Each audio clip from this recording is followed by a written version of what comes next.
Otros proyectos como mi trabajo en el taller Ajonjolí, que es encuadernación, porque también me di cuenta cuando llegaba la gente aquí o los estudiantes y oye, pues se deshojó mi libro, ¿no?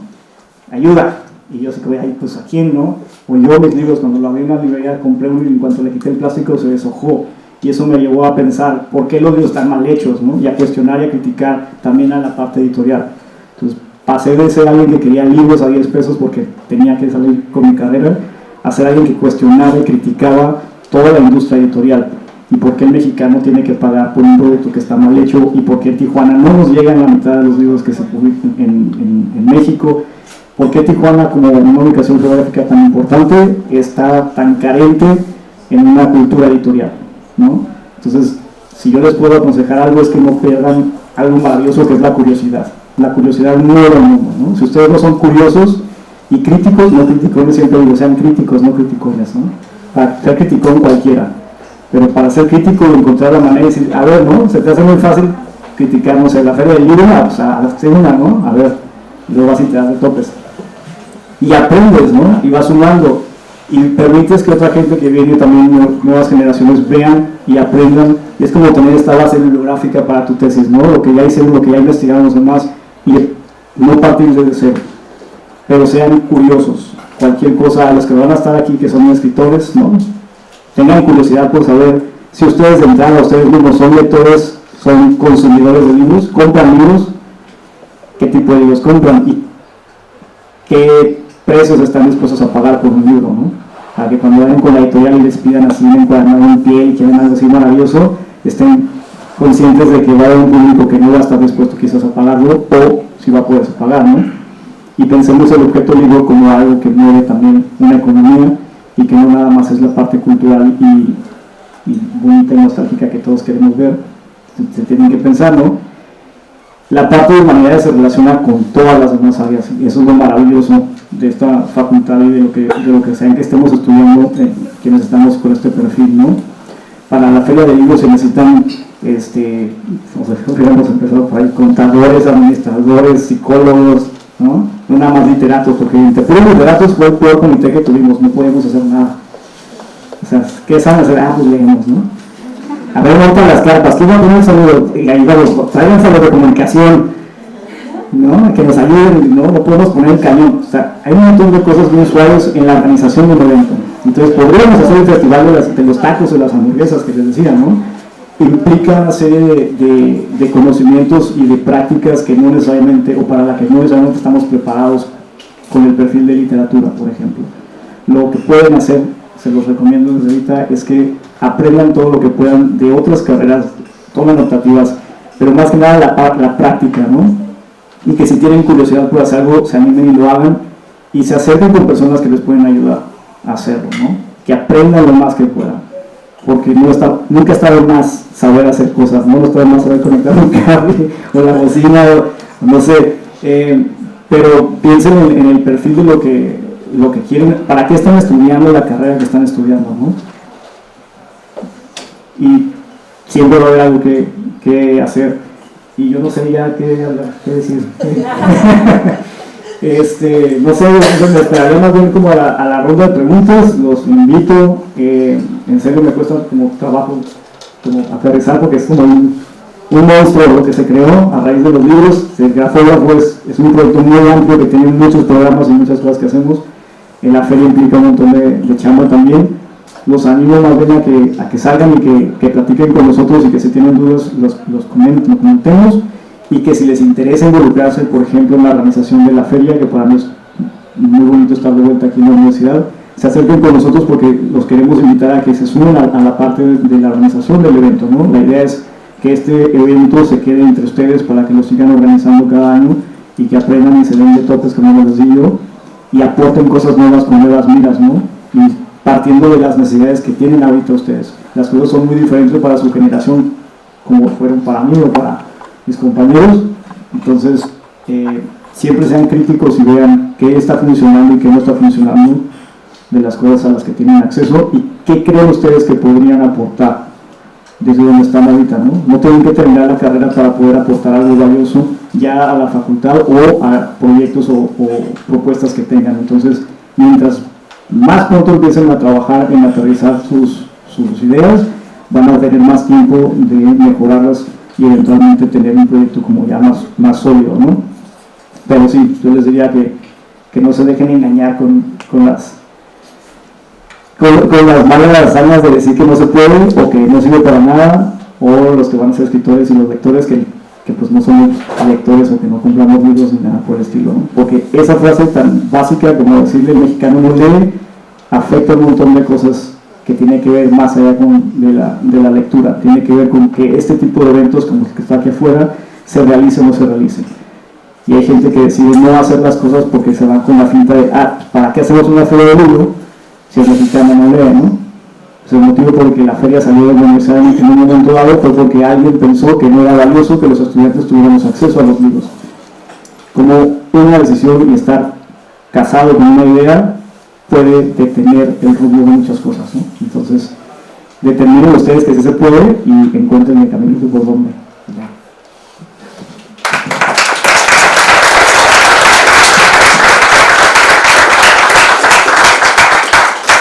Muchas gracias a René Castillo por compartir su experiencia. Vamos a escuchar a continuación a Juan José Luna. Juan José Luna es escritor de narrativa, ensayo y dramaturgia, quien también ha incursionado en el guionismo. Ha publicado los libros Parecía que le empujaba el viento, El origen de las cosas y Crónica sobre la marcha. Es también fundador y director de la Escuela de Letras San Blas, que ofrece múltiples talleres a personas que deseen escribir. Hay gente interesada en la lingüística y la literatura, sin embargo no a toda le interesa estudiar una carrera universitaria. La vocación de la Escuela de Letras San Blas, abrir un espacio para futuros escritores y gramáticos. Un aplauso.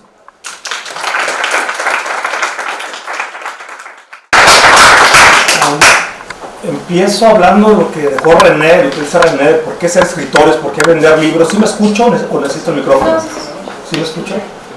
¿Por qué ser escritores o por qué vender libros en un país como México? Justamente ayer, René, antier, vi una encuesta, me encontré una encuesta en internet de que de México solo el 5% de las personas en México compran libros, los demás leen por medio de periódicos y demás.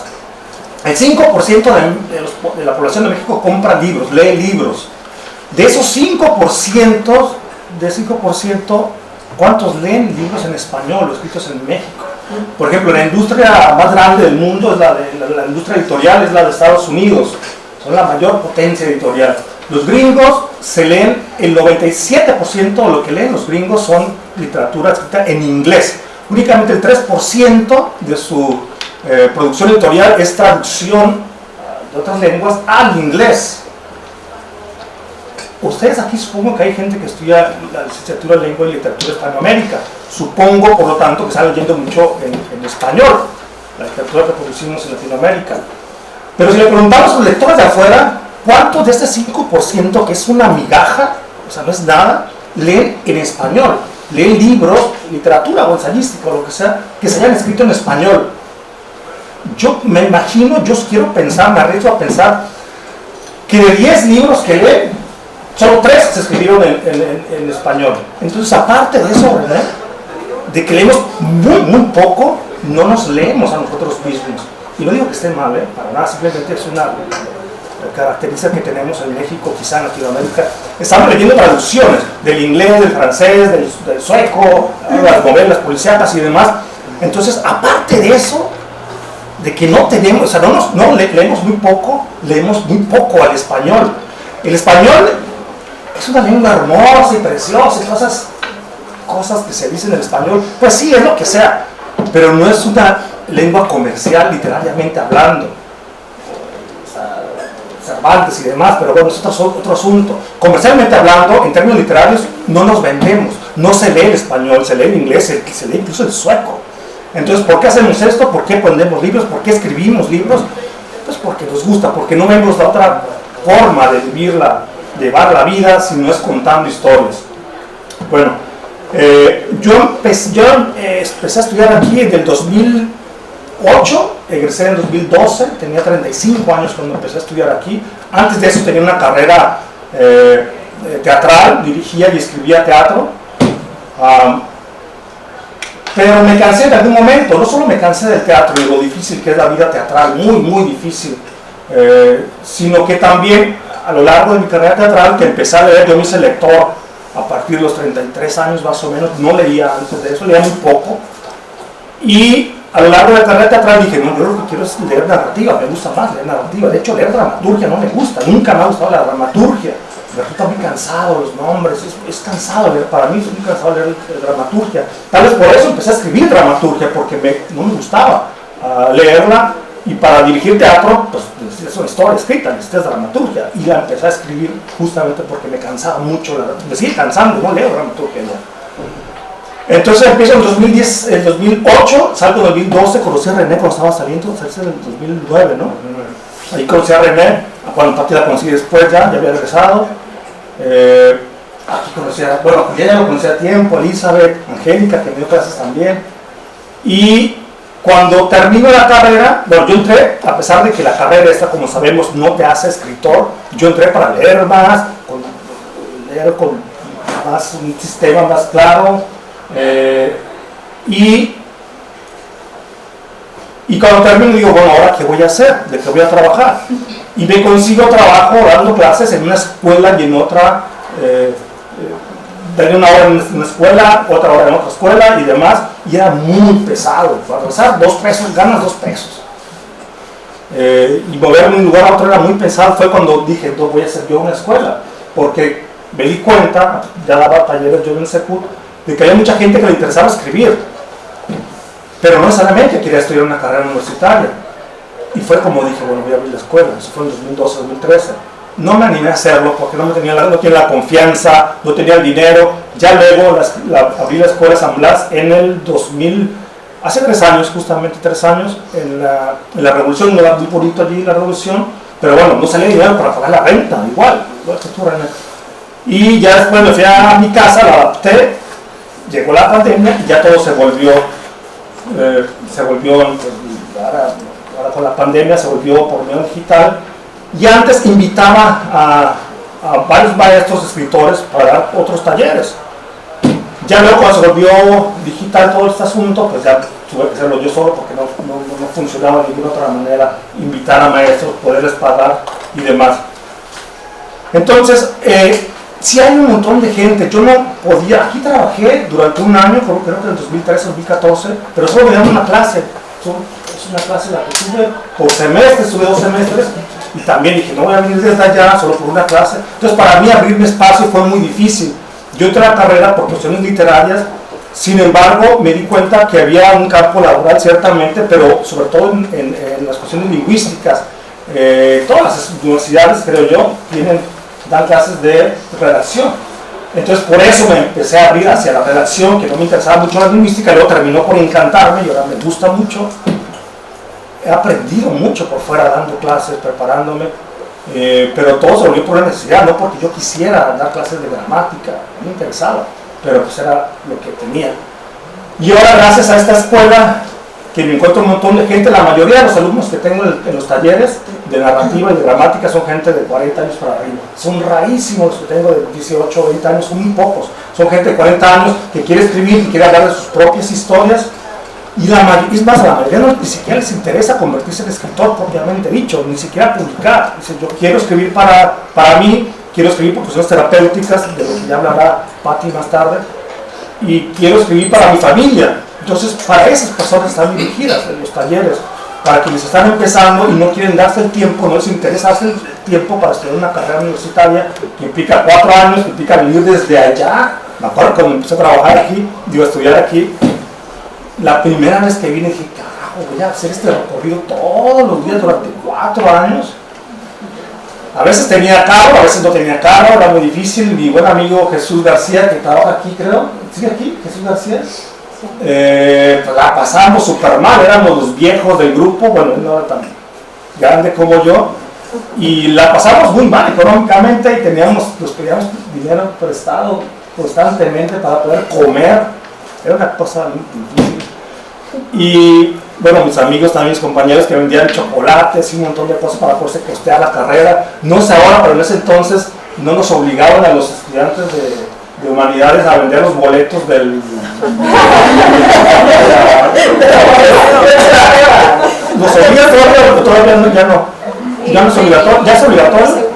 Bueno, en ese entonces el estudio socioeconómico se dio cuenta que éramos tan pobres, pero tan pobres, y como por lo regular nuestras amistades son igual de pobres o de ricos que nosotros, no nos obligaban. Entonces yo el primer semestre quise venderlos todos, dije no, yo quiero aportar, yo quiero apoyar, y quise vender los boletos, no vendí ninguno, y yo pagué todos los boletos, fueron 3,000 pesos, me acuerdo.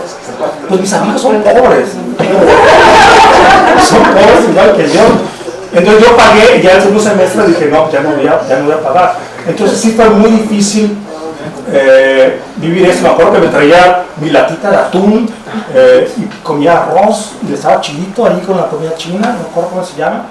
Y entonces, pues fue difícil toda esa parte. Y sí me preguntaba, ¿y qué carajo voy a hacer después?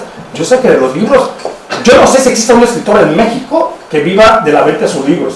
No, un Juan Villoro no vive de sus libros, vive de sus conferencias que le pagan re bien, vive de sus becas, vive del Colegio Mexicano, Benito Taibo, o sea, toda esa gente que vende un montón de libros, sin sus conferencias no sé cómo se podrían sostener, a pesar de que sabía que mis libros no me iban a dar para vivir, o sea, que las posibilidades eran casi nulas.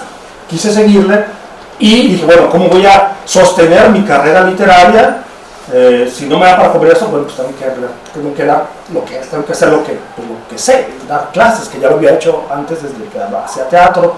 Entonces, lo que hago por la Escuela de Letras San Blas es sostener mi carrera literaria, porque de otra manera, pues de qué carajos vivo, no tengo otra manera de hacer, tendría que, bueno, hago carpintería también, pero ahí gano muy poquito. Entonces, esa fue la razón por la que abrí la Escuela de Letras San Blas, cosa que me gusta, me encanta dar clases de gramática, de narrativa, me encanta escuchar a la gente que tiene unas ideas increíbles, he escuchado cosas maravillosas, historias que de pronto quisiera fusilarme, pero no puedo hacerlo. En los talleres de autobiografía, por ejemplo, me cuentan cada cosa que Patti contará más tarde, historias increíbles. ¿Cómo carajo ese asunto de la realidad supera la ficción? Lo creo, lo he vivido, lo he escuchado. Y bueno, aparte de enterarme de tantas cosas, tantas historias, de tantas personalidades, estilos que tiene la gente para contar sus historias, pues bueno, ahora es con eso, con la Escuela de Letras San Blas, con lo que sostengo mi carrera literaria. Yo creo que fue una de las mejores decisiones que he tomado en mi vida fue haber abandonado el teatro para estudiar esta carrera. Sus 4 años, como les digo, fue muy difícil. Tenía una compañera más o menos de mi edad, un poco más joven, que ella decidió terminar la carrera en 6 años, porque yo tomaba 6 materias al semestre, la mayoría, pero ella no podía con su trabajo. Dije, no, yo no puedo, yo quiero terminar ya esta carrera, y al final terminé odiando la carrera.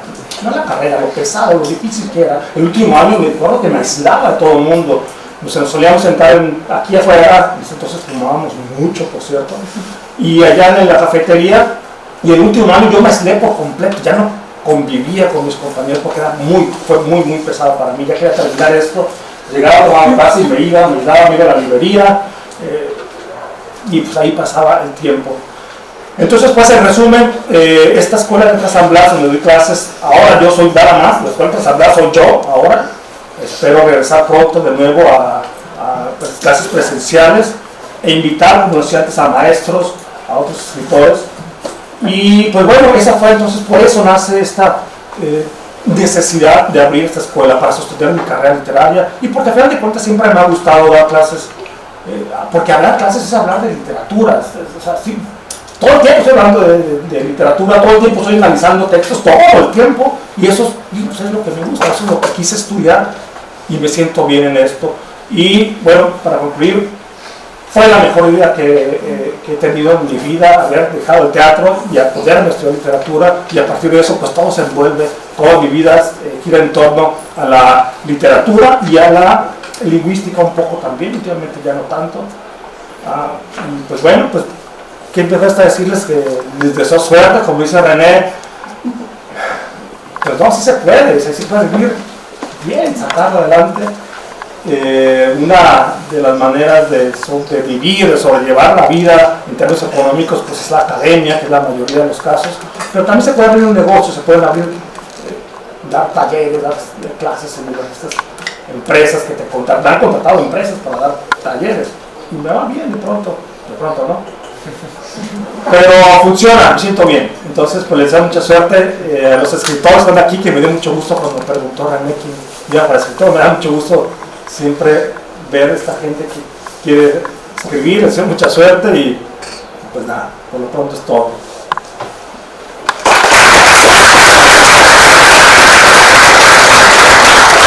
Muchas gracias, Juan José. A continuación vamos a escuchar a Patti Blay. Patti Blay es escritora y terapeuta gestal, además de promotora de lectura. Ha publicado los poemarios Ciudad A, En Tierra Adentro, Amanecer de Viaje, en Secut y El Árbol, editorial Existir. Fue acreedora de la beca del Fondo Nacional para la Cultura y las Artes en Poesía y del Fondo Estatal para la Cultura y las Artes. Dirigió el Departamento de Fomento a la Lectura en el Estado durante 12 años y fue reportera durante 6 años. Actualmente acompaña terapia individual y procesos grupales en el taller de escritura terapéutica, así como realiza asesorías terapéuticas de redacción. Un aplauso.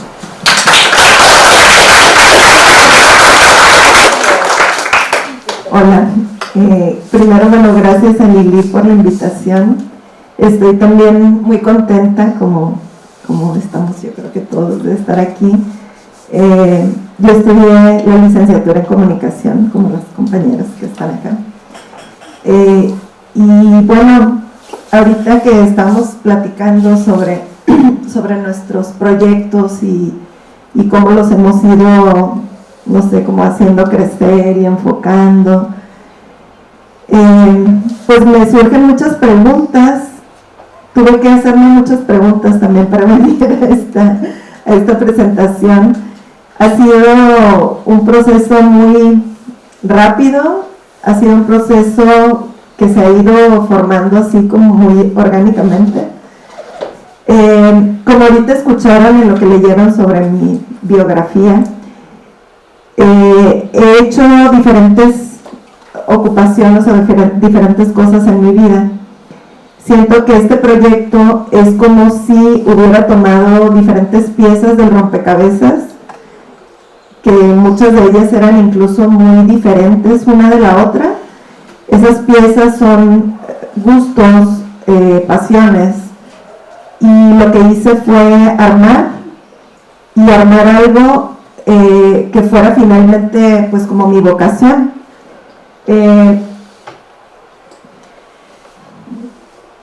El taller de escritura terapéutica en específico, que es, digamos, la principal, el centro ahorita de mis actividades, surgió como en el 2017. Tenía yo un espacio terapéutico, además de trabajar como en la promoción de lectura en una institución pública. Entonces,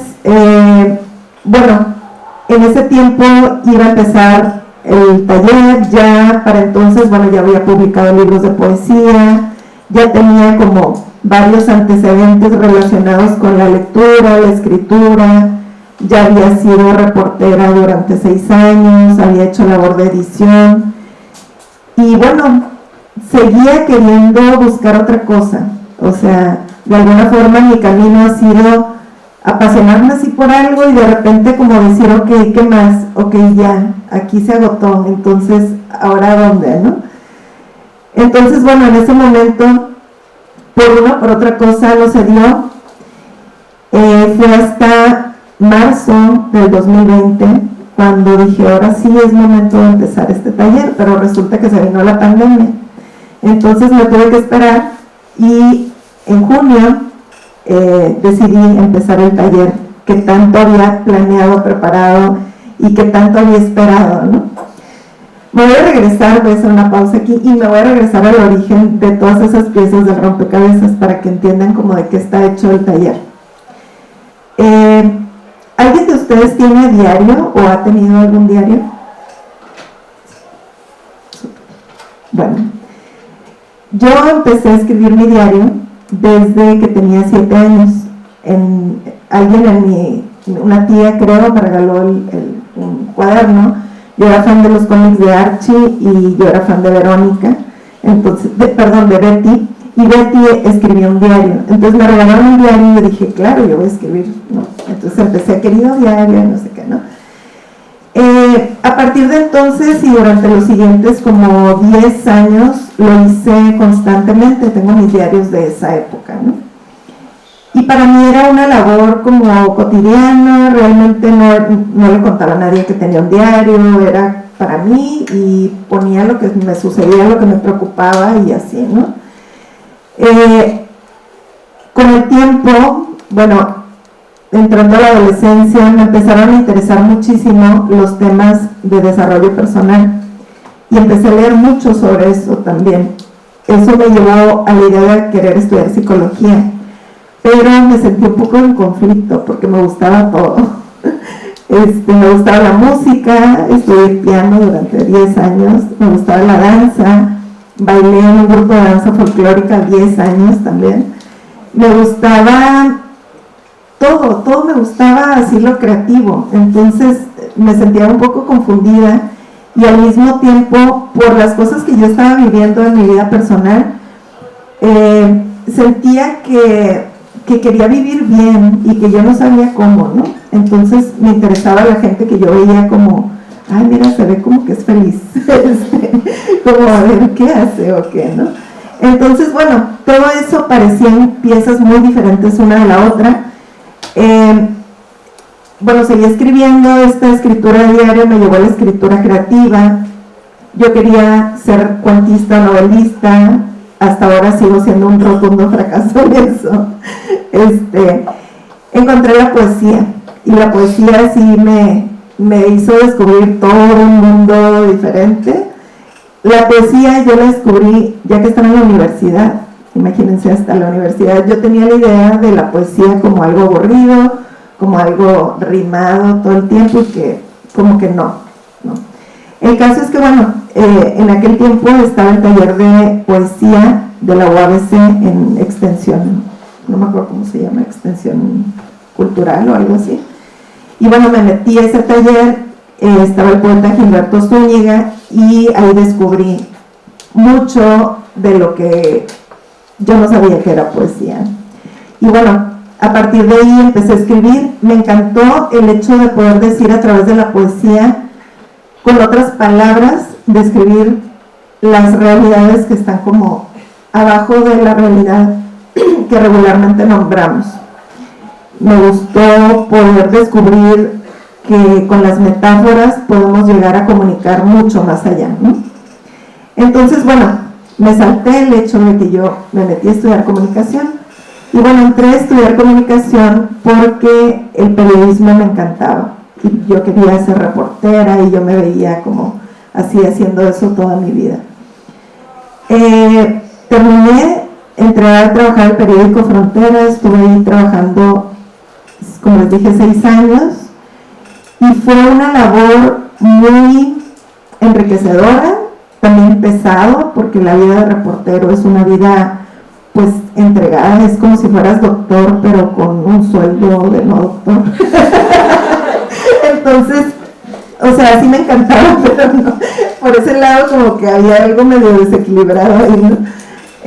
Y bueno, yo vivía entregada a eso porque eso era mi vida en ese momento, ¿no?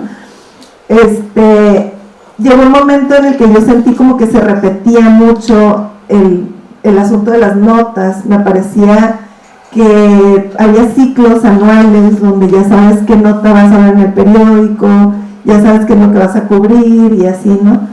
En aquel tiempo cubría nota educativa, de salud también, y bueno, una vez a la semana hacíamos guardias y pues lo que saliera, así encobijados o lo que sea.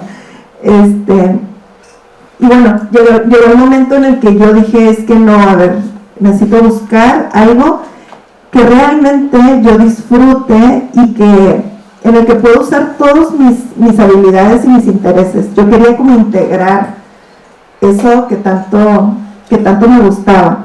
Sentía todavía ahí que tenía que vivir como vidas separadas, como que por una parte era escritora porque pues publicaba poesía, por otra parte pues bueno, reportera, y por otra parte mis demás gustos, separado todo, ¿no? Vino la oportunidad de trabajar en el Departamento de Fomento a la Lectura del Instituto de Cultura y yo entré emocionadísima. Para entonces yo ya participaba en la organización de actividades, presentaciones, festivales y cosas así de poesía. Ya había publicado mi primer libro, que fue en Editorial Existir. Entonces, bueno, para entonces, al mismo tiempo de entrar a trabajar en este instituto, lo que hice fue entrar a estudiar la maestría en terapia Gestalt. Esto no fue poquito antes que entré, estaba en el periódico. Bueno, esto para mí fue muy, como que marcó y ha marcado mucho el rumbo posterior, ¿no? Estudié la maestría, en esa maestría yo pensaba que ahí podía encontrar cómo integrar la escritura con la parte terapéutica, y bueno, no encontré eso, pero sí encontré muchas cosas más allá en el trabajo terapéutico. Desde entonces empecé mis prácticas de terapia individual, ya que terminé la maestría y todo esto, y lo fui combinando con lo que hacía regularmente, que era mi trabajo, digamos, del día a día, que era en el fomento a la lectura, relacionado también con los libros y todo eso, ¿no? Posteriormente, fue cuando abrió el espacio de terapias, y entonces, después de 12 años de estar en ese trabajo, dije, al fin, ya es momento. O sea, tenía en mis cuadernos, muchos talleres escritos, apuntes, y dije, ya al fin es momento. Entonces, ahora sí, llegó la pandemia, y yo lo iba a hacer presencial, ya tenía el espacio donde iba a hacer, y bueno, lo que sucedió, pues ya sabemos todos con la pandemia. En junio del 2020, dije, pues tiene que ser ya, y pues lo voy a hacer en línea. Yo no sabía ni siquiera usar Zoom ni nada, entonces tuve que empezar como a buscar a ver qué onda con esto. Y bueno, ahí hice la primera convocatoria en la cual Lili estuvo, y bueno, para mí desde el primer día dije, wow, así, o sea, no manches, así me quedé, estaba yo emocionadísima. Para mí es un placer cada clase, y casi estoy así, ¿cuánto les pago por dar esta clase? Pues, ¿no? Encontré que en ese espacio podía integrar mis intereses tanto por el desarrollo personal, como por la escritura, como por el contacto con las personas, como por la parte que está en el fondo de lo que escribimos. O sea, sea literario, entre comillas, o sea, nada más porque se te antojó decir algo que sientes, ¿no? Entonces, bueno, a partir de entonces, ya ahorita yo creo que el taller lo han tomado como unas 100 personas, más o menos. Y bueno, el proceso es este taller, déjenme les pongo es ese. Son 10 sesiones en donde 9 de ellas las hacemos grupalmente, y aparte una sesión individual. El trabajo que hacemos en este taller es escribir, cada quien, digamos, en su tema, cada quien en su camino.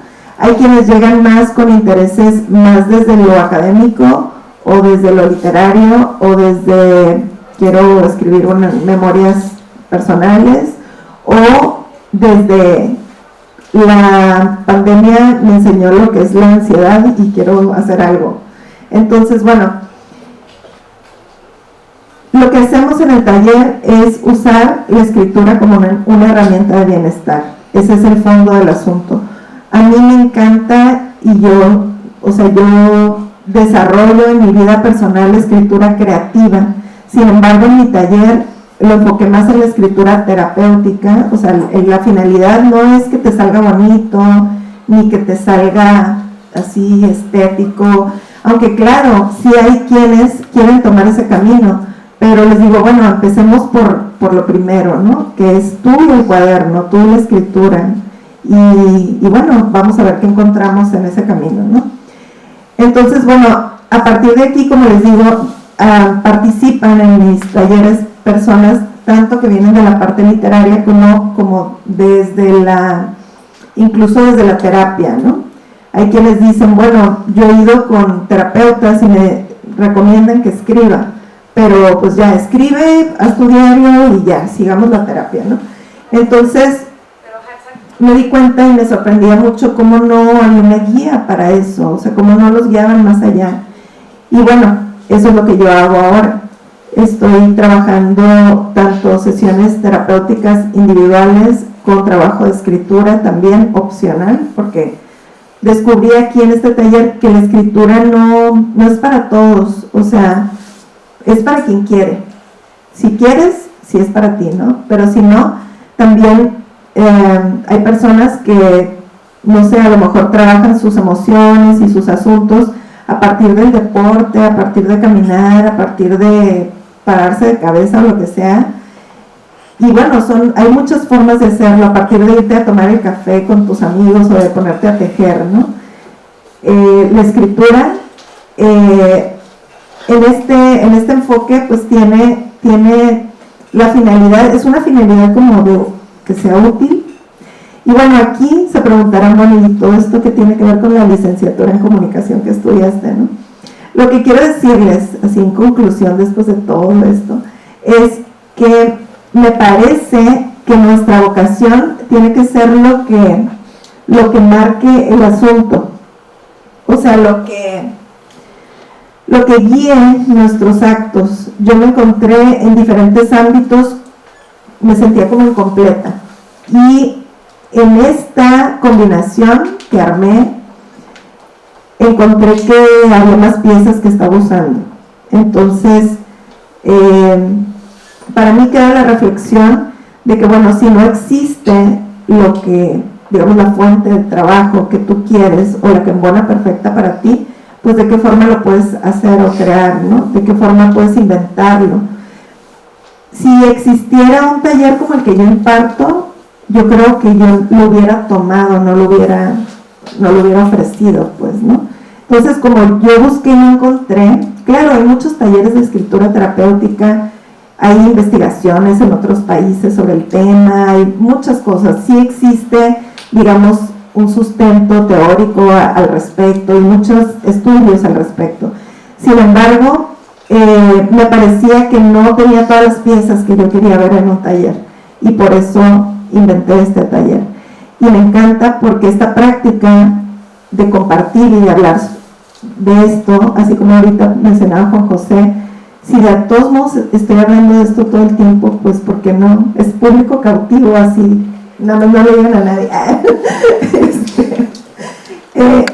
Compartir los temas que nos gustan, pues, y enriquecer el diálogo en el trabajo grupal, que es algo que también sucede.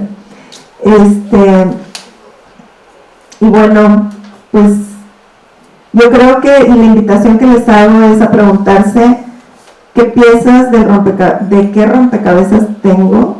O sea, por ejemplo, no sé, ahora a quién le guste más hablar en público y a lo mejor la radio combinada con otra cosa, quienes estudian literatura, ¿no? A lo mejor la escritura, y lo puedes combinar con algo y puedes inventar tu propia experiencia al respecto.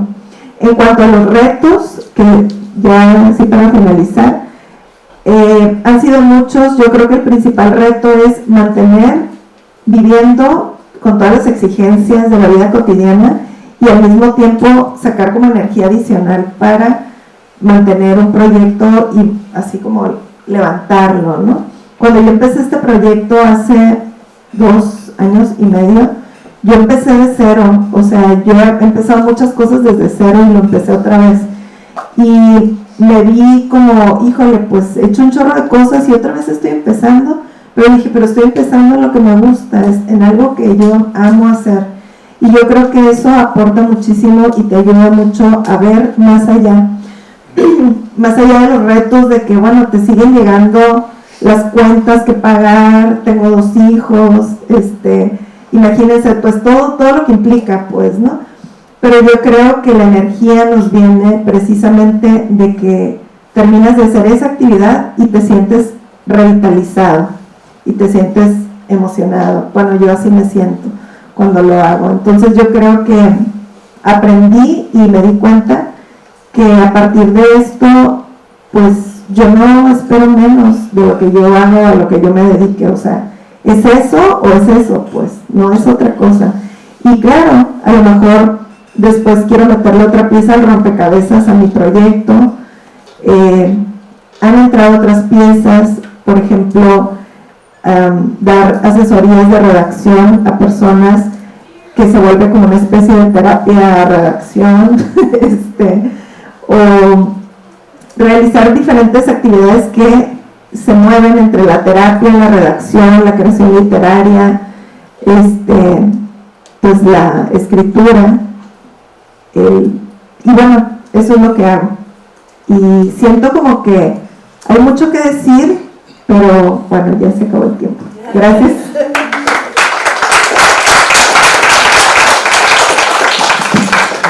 Todavía tenías 30 segundos. Fui la única que me lo acabé. Sí. Bueno, muchas gracias, Pati. Vamos a escuchar a continuación a Yeshua Sánchez Meléndez. Es licenciado en Filosofía, ejerció como director en la construcción del 34 Congreso Nacional de Filosofía, ha participado como ponente en diversos congresos y seminarios. Asimismo, ha realizado distintos talleres traducibles en autores que subrayan buena parte de las preocupaciones del siglo XIX y XX, como Kierkegaard, Freud, Heidegger, Sartre y Deleuze, motivado principalmente por las ideas estéticas y políticas de la tradición filosófica.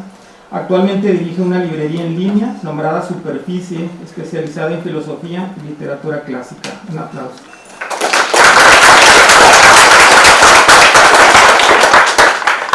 Bueno, en primera instancia agradezco su presencia, también el esfuerzo de Lili por orquestar un encuentro como este.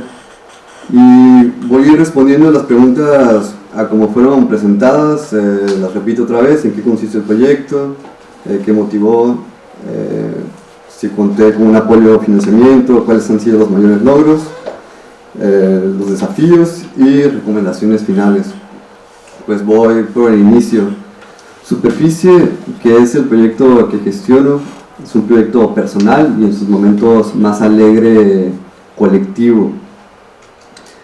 Principalmente consiste en la oferta de cursos de filosofía, especializada en estética y fenomenología.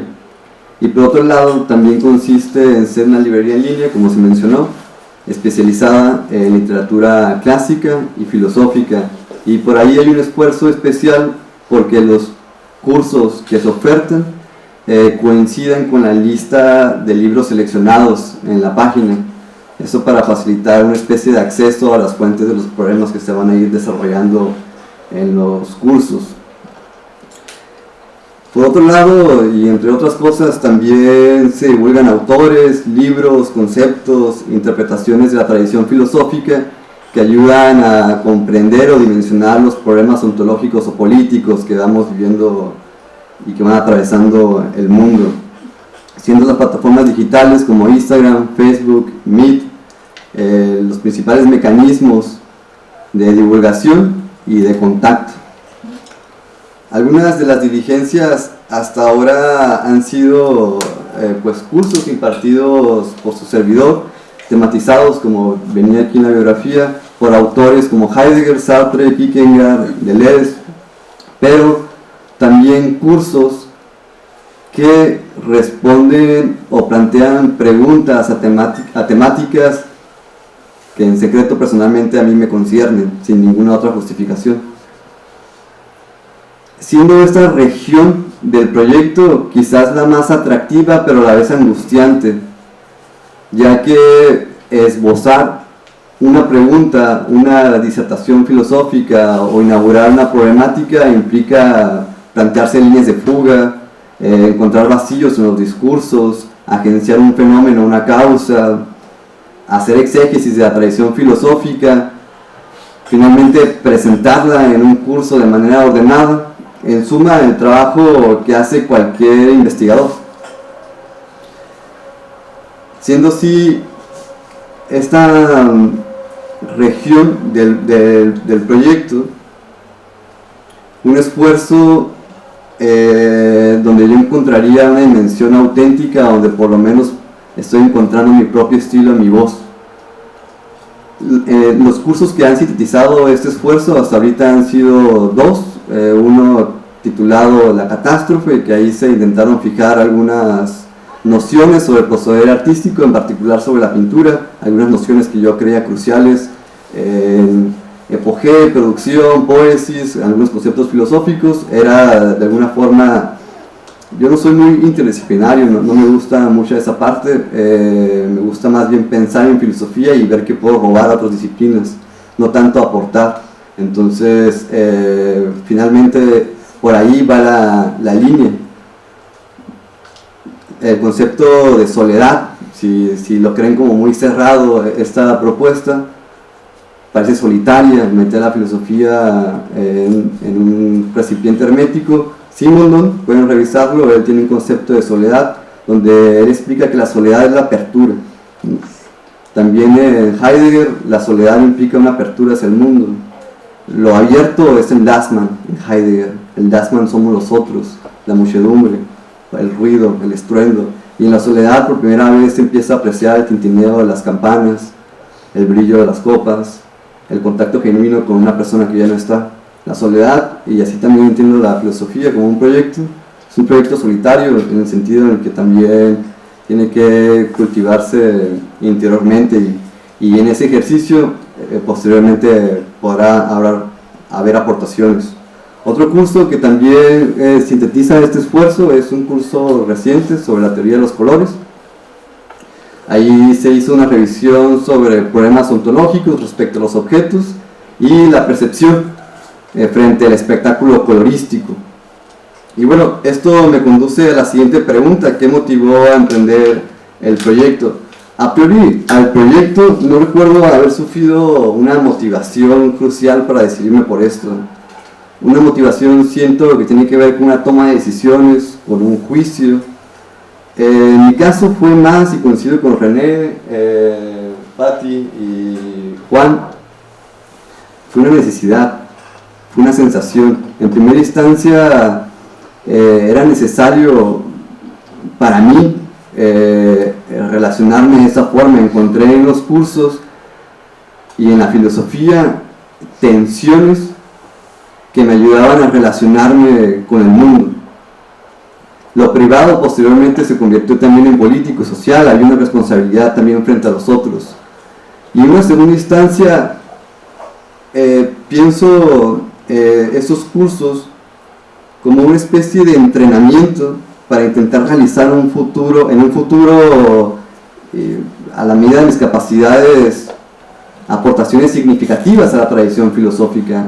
Entonces también iba por ahí, una forma de entrenamiento. Tampoco es que esté acabado lo que se presenta en los cursos. Platón decía, la filosofía es el entrenamiento ante la muerte, es el entrenamiento constante como un proyecto que jamás va a terminar en el mejor de los casos, es apenas un ejercicio constante. Por ahí iba, entonces lo entendía como un entrenamiento para realizar aportaciones significativas en un porvenir y también como una necesidad de relacionarme con el mundo. Epicuro decía que en la tensión está el conocimiento, que es contrario a la anesis, ¿no? Que es el relajamiento. Entonces esas son las causas que motivaban el proyecto, encontrar tensiones conmigo, tensiones con los objetos, tensiones con los otros, tensiones con la historia, tensiones con el porvenir. La filosofía es eso, un encuentro de tensiones. Y ahí me robo la expresión de Grotowski, ahí tápate los oídos, Juan. La filosofía es un encuentro, él lo dice en relación al teatro. También lo podría ser permisible para la filosofía. Paso a la siguiente pregunta. ¿Contó con algún apoyo o financiamiento para su emprendimiento? No me he enfocado mucho en esa parte, habría que pensarlo, quizás, no sé, no me gustan mucho los trámites burocráticos. Se me quitaron las ganas cuando hice un intercambio aquí a Europa y ya no me quedaron ganas de pedirle un favor a ninguna institución. Pero tampoco puedo ser tan cínico, realmente fue apoyo, quizás no financiamiento capital, pero sí a las personas que me rodeaban, a mis amigos, a mi familia, que de alguna manera me colocaban en cierto tipo de privilegio en el que no tenían que hacer otra cosa más que estudiar y estimular mis propias inquietudes. ¿Cuáles han sido, paso a la siguiente pregunta, sus mayores logros y satisfacciones en torno al desarrollo del proyecto?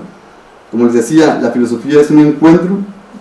Una de las mayores fuentes de gozo han sido los encuentros que, sin planearlo, se han posibilitado en estos cursos. Hacer cursos en línea, de alguna manera relativa, no tiene una limitante.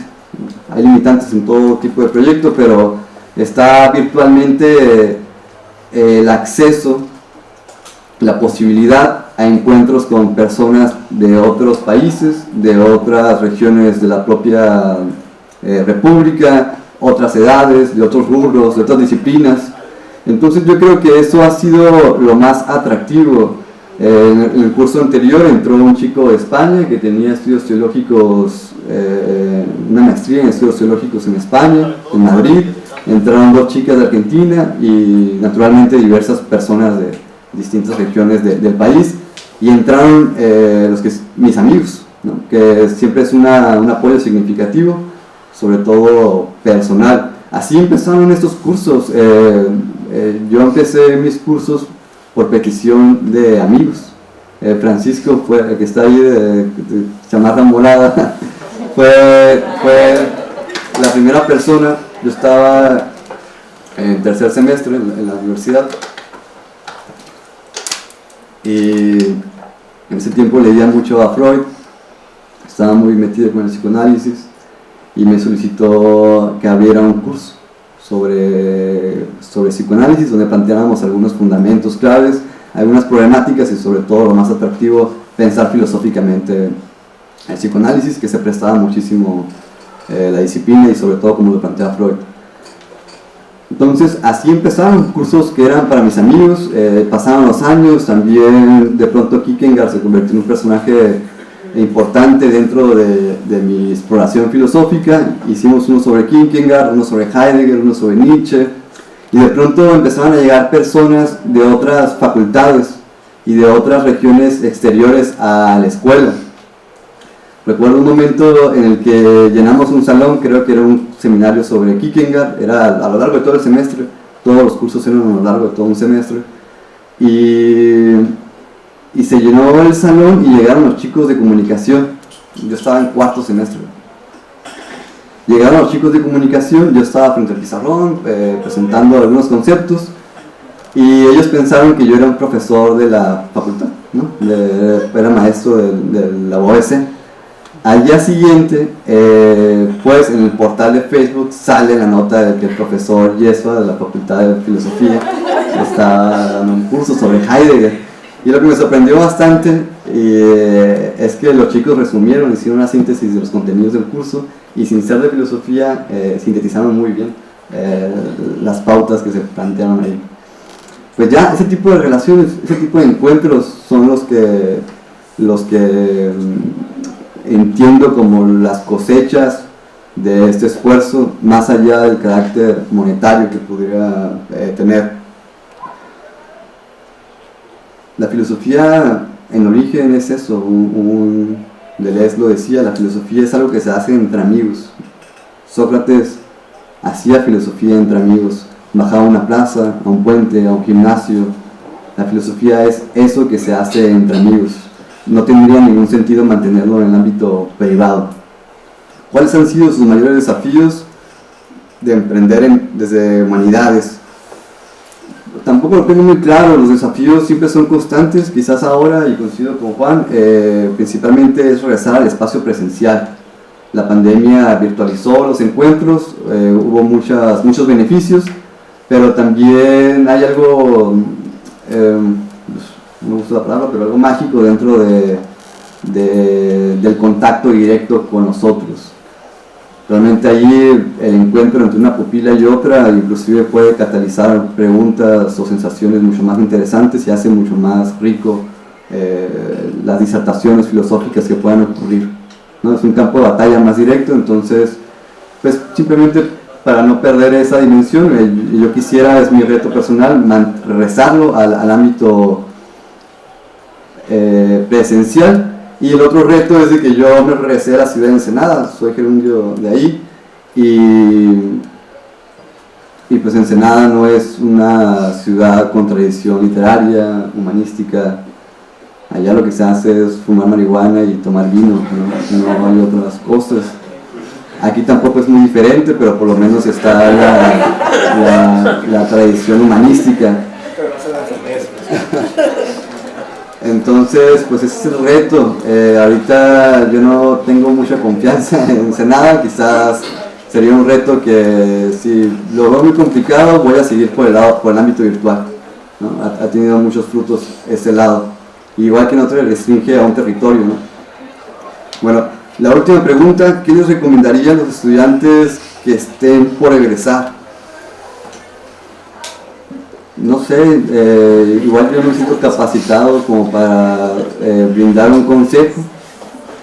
Como les digo, fue una serie de condiciones tanto de clase como de tiempo lo que me hizo tener un acercamiento a los libros y poder profundizar en ellos. Yo lo que recomendaría es de que no emprendan, esa es mi recomendación. Al final, emprender también es un dispositivo de opresión, un dispositivo de explotación donde uno mismo es el yugo. Entonces yo recomendaría, para no dejarlo no tan triste, que cuidemos o que empleemos nuestra energía en los ámbitos públicos, a cuidar instituciones como esta, a mejorar las condiciones de los docentes que están por los suelos. Mi madre es maestra de la Universidad de UABC en Ensenada. Yo sé la manera en que los explotan y el poco recompensa que hay detrás de ello. Pues yo diría que hay que cuidar esto, a la planta de docentes, hacer que el ámbito público sea más amplio y que estas prácticas que son en privado, del ámbito privado, no tendrían por qué ser a través de una paga o una mercancía, un intercambio monetario.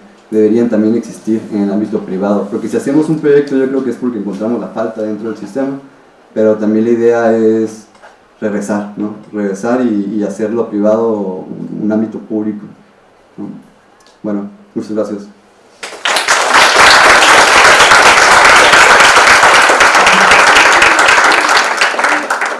Muchas gracias, Yelfua Sánchez. Abrimos un espacio de preguntas por parte de ustedes, por si quieren ampliar algún punto que nuestros presentes aquí podrían conversar con ustedes.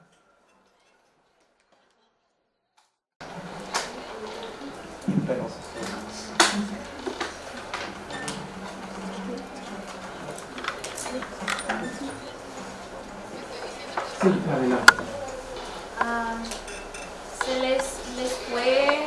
¿Ustedes prefieren hacer todas las actividades que ustedes antes tenían en presencial o en línea?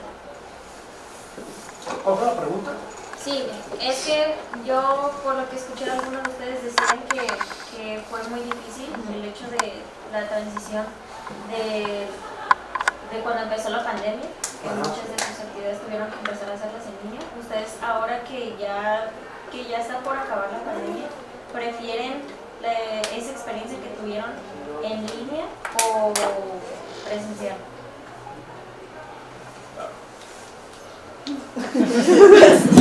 Bueno, por mi parte, yo ahorita prefiero en línea.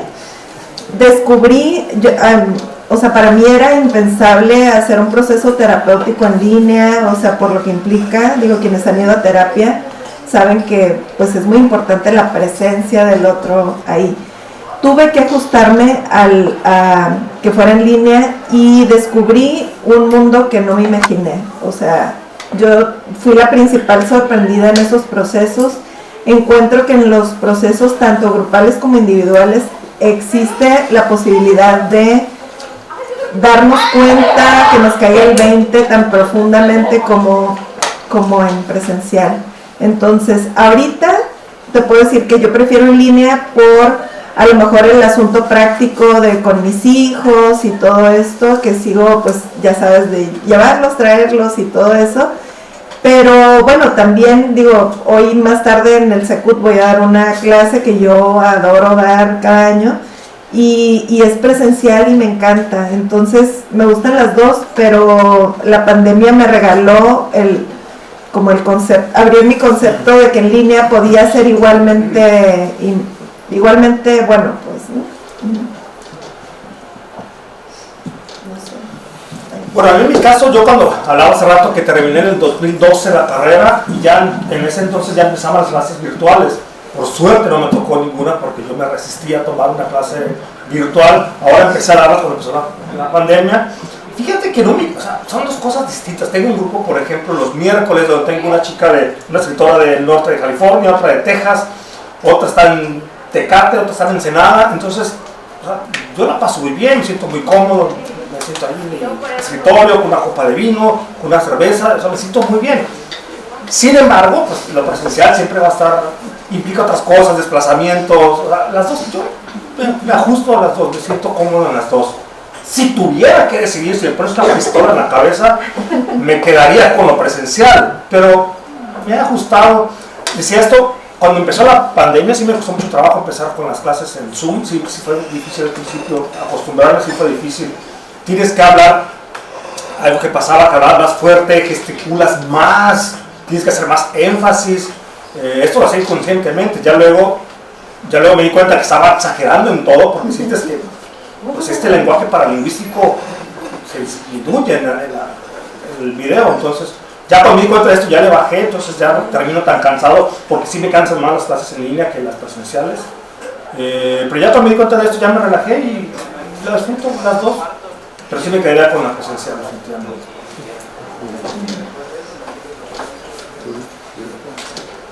No sé, no me gustan ninguna de las dos. Es como que haya un goce, pensar el formato, ya es secundario realmente. Pero pues yo doy clases de literatura, arte y filosofía en preparatorias. Y ahí con la pandemia pues fue forzoso pasar a esos dispositivos y con el tiempo pues vi vislumbrando la posibilidad en la que también lo podía trasladar a mis propias inquietudes. Pero pues sí es impersonal hablar frente a una pantalla, pero también proporciona otros órganos perceptivos. No había por qué ser tan reaccionarios. Órganos perceptivos y también formas de escuchar y de contacto con nosotros. Como les digo, también gente de otros países, otros tiempos, por ese lado. Ay. Para mí esta pregunta ya se convirtió como en la onda de ¿el libro impreso o el libro electrónico? Yo lo pongo en la categoría. Mi trabajo es muy distinto al que realizan mis compañeros, me parece genial. Yo estoy en otra cosa porque soy bien desorganizado y porque soy muy curioso. Yo todo me lo cuestiono, o sea, ¿no? ¿Por qué están diciendo eso? ¿No? ¿Por qué los llevó ahí? Yo trabajo con libros, pero realmente mi trabajo es con la gente, con las personas, ¿no? ¿Por qué nos desenvolvemos de la manera en que nos desenvolvemos? ¿Por qué pensamos en los libros de la manera en que los pensamos? ¿Por qué vamos a una librería? ¿Por qué no vamos? ¿Por qué vamos a la biblioteca? ¿Por qué no? ¿Por qué no pienso en el formato? ¿No? Cuando tiene que ver mucho con la interacción que tengo con la persona y con el impacto que va a tener lo que sea que estoy haciendo. Hablaban de energía y digo, yo voy a invertir mi energía en algo que no va a tener un impacto, que no va a incidir en mi entorno, ¿no? Para bien o para mal. Patti decía, si no existe tu trabajo, créalo, ¿no? Entonces, yo me inventé mi trabajo, básicamente, ¿no? Y hay una cosa que se llama Bookstore Prototyping, que es lo que propongo, ¿no? Y mi trabajo es pensar en el espacio y diseñar espacios. Me gustan los libros. Decidí que iba a trabajar con libros y entonces me dedico a pensar y diseñar espacios en donde puedan caber los libros y las prácticas de quienes hacemos algo con los libros, ya sea leerlos, ya sea hacerlos, ¿no? Trabajo de encuadernación, diseñarlos, utilizarlos como una herramienta de acceso al conocimiento, un saber, para diseñar otras prácticas, una clase por ejemplo, una terapia. Entonces para mí la parte presencial es importante porque me permite de primera mano tener contacto con la persona y verla, ¿no? Leemos lenguaje corporal, las señas, todo, las gesticulaciones, todo. Entonces yo me quedo con lo presencial definitivamente, pero curioso que soy, el reto de tener que plantearme cómo hacer algo distinto, aunque no sabía, yo siempre me encanta la tecnología, pero me llevo muy mal con la tecnología, con los aparatos electrónicos, entonces es horrible. Pero de alguna manera la pandemia, a mí en lo personal, me cayó así como a todos, pero fue una invitación y no porque ya estaba haciendo, o sea, la pandemia no me llevó a hacer nada diferente a lo que ya estaba haciendo, porque desde que abrí el grafógrafo en el 2010, me la he pasado todos los días pensando, volteo a ver la librería y digo, ¿cómo lo hacemos diferente, no? ¿Por qué la gente no va a las librerías? ¿Cómo debe ser una librería? ¿Qué es un lector? ¿Qué es ser un lector? ¿Cómo funcionan? ¿Cómo se desenvuelven? ¿Qué hacen los lectores? Entonces estas cuestiones o estas preguntas las tengo todos los días, ¿no? Se las llevo a la librería y digo, esa mesa, ¿por qué está ahí, no? ¿Por qué pusimos este libro acá? ¿Por qué el libro de Patty Blake está ahí? ¿Por qué no se vende? Porque está acá abajo, ¿no? Entonces todo tiene que ver. Si ustedes llegan a un lugar en el mercado, está todo dispuesto, hay una psicología detrás, ¿no? Entonces ya hay una filosofía. Para mí todo tiene que ver con todo. Y la pandemia no me llevó a cuestionarme y a replantearme nada nuevo, porque todos los días me estaba replanteando lo mismo, pero me llevó a hacerlo en un formato distinto, ¿no? Me obligó a llevar ese cuestionamiento y decir, ok, ya no es el espacio físico, sino va a ser este espacio virtual, que para mí es interesante porque las librerías y todo lo que hacemos tiene el espacio físico, el espacio virtual, y luego hay un espacio simbólico, ¿no? Que es el resultado de cómo interactuamos con cualquiera de estos dos. Y ambos nos arrojan, les decía que para mí es como esta onda del libro impreso o el libro electrónico. ¿Por qué tenemos que elegir entre el libro impreso y el electrónico? Si ya llegamos al libro electrónico, hay que aprovechar los beneficios, las bondades, lo que nos permite hacer. Esta cuestión de lo virtual te permite romper el espacio y llegar a otras ciudades, a otras personas, ¿no? Compartir y generar nuevas experiencias. Eso no suprime que la parte presencial también nos enriquece, ¿no? Tener contacto y no dejar de ver al que tenemos a un lado por estar viendo al otro porque nos parece como algo nuevo, ¿no? Es una cosa de juntarlos, y ese espacio intermedio, yo me quedo con el espacio intermedio que se generó a partir de la pandemia, que nos llevó a ese espacio simbólico para mí en lo personal, ¿no? Que es el resultado de la pandemia. ¿Qué estamos haciendo con estas nuevas experiencias y con estos nuevos espacios virtuales que estamos generando?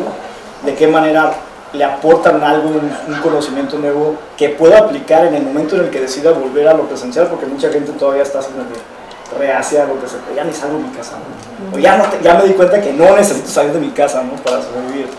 Pero incluso tomando esa decisión, estamos aplicando algo de lo que conocimos en la pandemia de lo virtual a ese espacio físico que es nuestra casa o donde nos quedamos como encerrados. Yo me quedaría con el reto y lo interesante de ver qué podemos hacer con ese nuevo espacio que se está creando a partir de la metáfora maravillosa de lo físico y lo virtual, ¿no?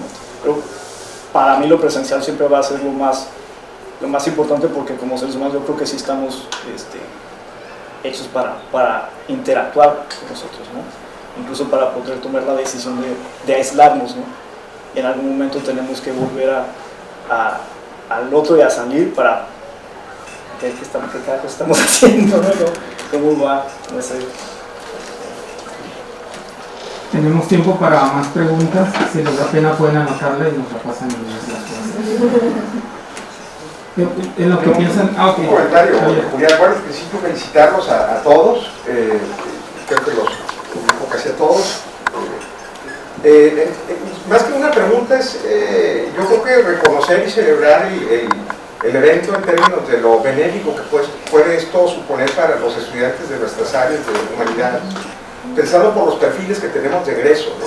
Es decir, independientemente de las cualidades, de las competencias, como se define esto ahora, que se asimilan en las carreras de humanidades, yo creo que pensar en estas otras alternativas que no están separadas, que no son ajenas, pero que muchas veces no percibimos desde la academia, es muy gratificante, ¿no? Yo creo que aquí lo que queda, digamos, con ese tipo de reflexiones, creo en ello, es la posibilidad también de ser creativos, ¿no? Es decir, ver qué sumamos a partir de lo que nos da la propia disciplina, y considerando, bueno, no sé, intereses personales y obviamente una condición de la cual no podemos evadirnos, pues es finalmente el asunto laboral, ¿verdad? A menos que tengamos resuelta la vida, nos saquemos la lotería, ¿verdad? Que a veces es complicado, pues tenemos que pensar en eso para vivir, ¿no? Para vivir, digamos, de una manera normal, ¿no?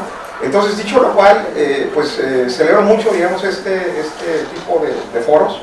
Creo que sus experiencias son muy estimulantes. Yo creo que a más de uno de los estudiantes, sin duda alguna, les moverá fibras profundas, pues para empezar también a explorar en posibilidades de emprendimiento, en el buen sentido del término, ¿verdad? No solamente volcar una cuestión meramente comercial o de mercado, bueno, pues que eso pueda generar múltiples salidas, ¿no? Yo los felicito y me da mucho gusto escucharlos a todos. ¿Alguna otra pregunta? Bueno, yo quisiera preguntar a la mesa esta idea que se tiene de que a veces los conocimientos que tenemos en 4 años o a lo largo de una carrera es muy diferente y choca con la realidad. ¿Cómo ha sido su experiencia y qué le podrían decir a los estudiantes? Por mi parte, todo lo que enseño sobre gramática no lo aprendí aquí, lo aprendí afuera. Lo aprendí afuera a base de libros que yo leí sobre redacción, sobre Sandro Cohen, por ejemplo. Creo que es el mejor gramático, el más claro que tenemos en México, falleció ahora con la pandemia. No, a mí me dejó mucho la lingüística en esa carrera. Todo lo que enseño, lo que puedo transmitir, lo tomé fuera de aquí. Ciertamente te topas con la realidad. Una cosa es lo que está escrito, lo teórico, pero la realidad es muy distinta. Afuera fue donde aprendí, donde me he desarrollado mejor. Por mi parte, creo que en la escuela aprendemos a aprender, pero el contenido realmente se lo vamos poniendo durante toda la vida. Yo creo que hay que saber que aprendemos, digamos, por los caminos que nos enseñan en la escuela, tal cual, pero también en la práctica. Entonces, yo diría, pues si les interesa algún área en específico, vayan y anótense, aunque sean voluntarios, para trabajar en eso mientras estudien, porque de esa forma también aprendes y se te abre. Lo bueno de aprender es que cada vez tienes más elementos para encontrar nuevas preguntas y seguirte preguntando y seguir buscando caminos para responderte. Y bueno, esa es la vida, yo creo, ¿no? Entonces la escuela es como que nos da un mapa. Eso es lo que yo creo. Sí. Pero personalmente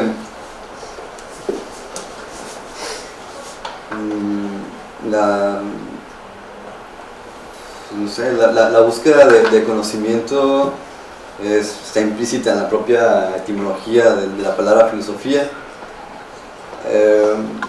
Amor a la sabiduría, dirigirse hacia la sabiduría. Sin embargo, los jónicos y Aristóteles y Platón jamás pensaron en la filosofía como un amor hacia la filosofía, sino como un trauma hacia la vida. Entonces, la búsqueda filosófica se inaugura a través de una interrogante. Heidegger dice, la interrogante de la maravilla de las maravillas, ¿qué es esto que nos excede? ¿Qué es la realidad en sus últimos términos? Entonces, esa pregunta ha mediado por qué hay algo en vez de nada, ha mediado mi búsqueda personal filosófica, y las ventajas que encontré dentro de la carrera fue de que había una tradición filosófica. Entonces, para mí eso es lo más importante de la escuela. Ver una tradición, ver que hay preguntas y también hay esquemas, sistemas que también se han planteado y que están allí, no como estructuras ya acabadas, sino todavía fértiles para seguir continuando. Kant, Hegel no son filósofos superados, sino siempre está la posibilidad de encontrar nuevos vacíos en los discursos, y se diga de personajes como Nietzsche que se siguen todavía discutiendo. Entonces yo aprendí esto en la carrera, como una especie de respeto en la acción a la tradición y a callarme, sobre todo antes de hablar, que eso fue también lo más importante, saber escuchar y tener confianza en un autor antes de empezar a criticarlo o a encontrar mis propias interpretaciones. Yo digo que no alcanzan 4 años o sea, como carrera para mí, no sé qué tan políticamente incorrecto les podemos poner. Para mí el sistema educativo tiene muchas lagunas, ¿no? Y querer decir que le vas a enseñar algo a alguien en 4 años, en un periodo de tiempo, ya en la primaria, secundaria, lo que sea del sistema educativo, es como muy cerrado, ¿no? Porque aparte partimos de pensar que todas las personas somos iguales y que tenemos el mismo contexto, la misma capacidad de aprendizaje, el mismo interés, quizás las mismas inquietudes. Entonces, como sistema, así como tal cual, como sistema educativo, 4 años una carrera en cualquier área, o nada más humanidades, me parece insuficiente. Pero también creo que tiene que ver con esta cuestión como social que respondemos, ¿no? Pensamos que por ir a la escuela vamos a aprender, pensamos que por leer un libro vamos a ser mejores personas, ¿no? Entonces es lo que hacemos con ese acceso que tenemos. Tenemos acceso a la educación, ¿no? Mala o buena, tenemos acceso a ello. ¿Qué estamos haciendo con esa información? Venimos a pistear o a poner cerveza en un termo aquí en la UABC y decimos que estamos tomando todo eso, a pintear las clases, o venimos a prestar atención a las materias y a ver realmente. La educación para mí es una cuestión, el aprendizaje, ¿no? Es una cuestión muy individual. Yo no necesitaba, ahora egresado, no necesitaba haber cursado la carrera de literatura para haber tenido acceso a ese material o haber estudiado, ¿no? Finalmente a veces me dejaban el libro y me decían, apréndetelo o estudia por tu cuenta. Me metí a clases de guitarra una vez, pagué un dineral y nada más me hicieron comprar el libro, me dijeron, vengo en 2 horas y te tomo la lección. Entonces, el aprendizaje tiene que ver mucho con el tiempo que nosotros estemos dispuestos a invertir en nosotros mismos y en lo que queramos aprender. Yo les decía y les vuelvo a repetir, ¿no? Para mí lo que mueve todo es la curiosidad. O sea, si no hay curiosidad no vas a cuestionar y no van a haber preguntas que responder, ¿no? La filosofía también y la literatura y para todo parte de que seamos curiosos. ¿Qué tan curiosos son ustedes? Es qué tanto van a aprender, qué tanto van a preguntarse por el mundo en cualquier área, ¿no? No tiene que ver la literatura. Yo estaba estudiando otra cosa, iba para arte, quería ser músico, quería ser panadero, carpintero. Jamás imaginé que iba a estudiar literatura.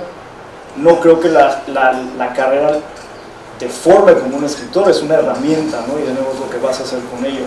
Pero creo que la escuela es el día a día, que vas viendo que las cosas no son como te las dicen y que no siempre son peores, ¿no? A veces son mejores de lo que te cuentan o lo que tú mismo te cuentas y esas historias. Entonces, la escuela está allá afuera, pero creo que definitivamente tener una estructura académica nos sirve incluso para cuestionar y criticar la propia academia y estructura y decir, ¿sabes qué?